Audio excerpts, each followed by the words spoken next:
A Canção Eterna é um livro do Rui Castro, que na verdade faz parte de uma duplinha. Ele escreveu o livro Letra e Música, com esses 2 volumes, e o segundo trata mais sobre jornalismo e literatura. Então vou falar desse primeiro aqui, que é sobre canção. Esse livro ele é bem levinho, bem gostoso de ler, super rápido de ler também, porque são crônicas curtas e bem curtinhas mesmo, né? Então até a diagramação a gente vê que coloca em 2 páginas, mas poderia ter sido em uma página só. Então é uma coisa muito gostosa para você ler, provavelmente isso mesmo. Essa situação de você ler no jornal é uma coisa que vai te desanuviar um pouquinho. O Rui Castro, ele se considera mais jornalista, eu acho, pelo que eu vi ele falando sobre esse livro. Inclusive, ele estava falando que ele se considera mais jornalista do que escritor, embora a gente conheça ele como o grande biógrafo, né? Biógrafo do Nelson Rodrigues, Garrincha, Carmen Miranda. Mas ele conta um pouco da experiência dele em algumas dessas crônicas sobre alguns encontros com alguns grandes nomes. Um desses nomes que ele fala que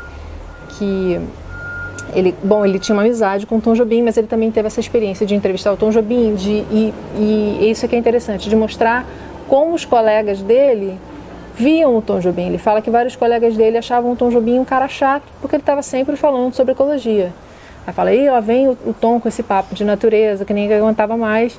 Até mesmo porque o Tom estava falando disso muito antes disso ser uma coisa assim básica da gente falar, né? Era uma coisa que ele foi um dos precursores a falar sobre esse assunto, não só nas canções dele, porque várias, né, abordam a natureza, mas nas entrevistas era um assunto que ele sempre queria falar, aproveitar aquele espaço dado a ele pelo jornal e falar sobre esse assunto. E inclusive ele fala, em um momento o Rui conta que ele diz: toda a minha obra é inspirada na Mata Atlântica.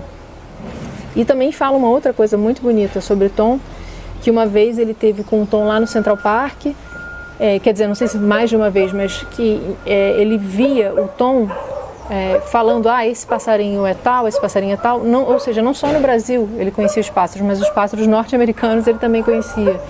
E não só isso, como ele disse que o Tom Jobim também era uma pessoa que imitava o canto dos pássaros e conseguia atrair os pássaros. E era um exímio imitador, segundo Rui Castro. Então foi uma das coisas que eu mais gostei desse livro, foi saber essa coisa tão linda do Tom Jobim, né? Essa relação dele tão íntima com a natureza. Ele, no prefácio, o Rui Castro fala que ele é uma pessoa que gosta de todos os tipos de música, que ele é um promíscuo e que ele ama todos os estilos, desde que exista música dentro desse estilo. Mas ele, em uma das crônicas, ele já fala que ele acha que o que os DJs fazem é uma junk food da música, é uma fast food da música, que se qualquer um ingerisse aquilo como comida passaria mal. Então a gente consegue também ver a coisa mais conservadora do Rui Castro mesmo nesse sentido, né? Para encerrar, eu acho bem interessante quando ele explica o significado da expressão túmulo do samba, que eu creio, né, de forma geral, a gente sempre pensa nessa expressão como uma forma de diminuir a cidade de São Paulo, né, como se lá não houvesse bons compositores de samba. Mas o que ele explica numa dessas crônicas é que quando ele vai falar sobre a revista Realidade, que fez uma capa com Caetano, Chico, Nara Leão, Jair Rodrigues, em 1966, essa capa ficou bem conhecida porque dizia assim, os novos donos do samba. E aí, aí o Rui Castro vai explicar esse título, né, os novos donos do samba.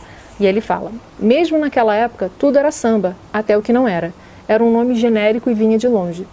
Um livro de Orestes Barbosa, de 32, intitulado Samba, falava também de choros, marchinhas, de carnaval, valsas e sambas-canção.